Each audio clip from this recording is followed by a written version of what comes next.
और स्वाहा स्वधा कर्म विवर्जितानि, जिस घर में स्वाहा स्वधा का उच्चारण न हो, देवताओं की पूजा न हो, पितरों की पूजा न हो, वह घर क्या है? श्मशान है। वहां पर भूत प्रेतों का ही वास होगा। फिर तब परेशान रहेंगे। महाराज क्या बताऊं, बड़ी पूजा करता हूं और केवल अपने से पूजा कर रहे, कभी ब्राह्मण देवता नहीं आए, वेद ध्वनि उच्चरित नहीं हुई। विप्रन के पग धोवन से जय घर मां की चढ़ होत है नाही। जहां ऐसा नहीं हो, फिर अपने से भले अगरबत्ती खूब सुलगाए रहो, पाठ मुझे तुम करो, कोई मतलब नहीं। इसलिए बीच बीच में कथा पूजा घर में कराते रहना चाहिए। क्या होता है? यह जो पहला तो दान होता है, इन केन विधि दीन दान करे कल्याण। दान होता है, आप पूजा सुनोगे तो फूल लाओगे, 2 पैसे मालिक को मिल जाएगा। बनिया के हाथ से सामान लाओगे, 2 पैसे उसे भी मिल जाएगा, पंडित जी को भी मिल जाएगा, गाँव आएगा उसको भी मिल जाएगा, तो दान हो गया। यह सृष्टि क्या है? यह सृष्टि वितरण के क्रम पे चल रही है। इसलिए जो देता है सो देवता महान। हम क्यों पृथ्वी की पूजा करते हैं? क्यों सूर्य की पूजा करते हैं? क्यों नदियों पर्वतों को पूजते हैं? क्योंकि इनसे हमें प्राप्त हो रहा है, प्रकृति से हमें प्राप्त हो रहा है।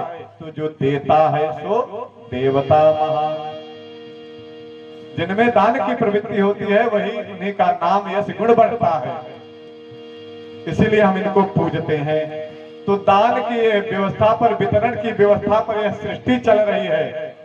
वितरण की ही व्यवस्था पर सरकार भी चल रही है, नौकर रख ले रही है। और जो धनाढ्य हो जाता है, धनाढ्य हो जाता है, तो अभी वितरण नहीं करता है। कैसे? नौकर रख लिया, लेकिन यह वितरण उत्तम का नहीं माना जाता। दान की व्यवस्था वह उत्तम कही गई है कि जिसको आवश्यकता हो, बिना मांगे उसकी आवश्यकता को समझ करके जा करके दे दिया जाए, वह उत्तम कही है। जो बुला करके दिया जाए वह मध्यम कही है, और जो मांगने पर दी जाए वह अधम कही है।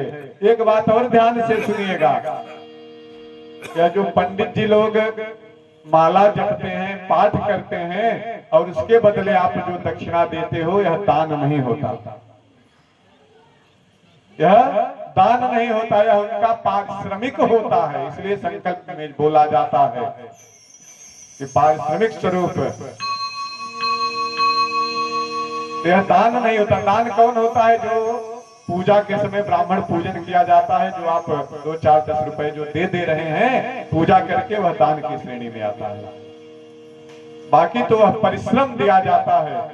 और शास्त्रों ने कहा है कि काम करने वाले नौकर का पसीना न सूखने पाए, उसके पहले उसका पारिश्रमिक है। और यहाँ पूर्णाहुति के जस्ट बाद तुरंत पंडित की दक्षिणा दे देनी चाहिए। नहीं तो ब्राह्मण की दक्षिणा जितने देर रोकेंगे, उतने तेज चक्रवृद्धि ब्याज बढ़ता है।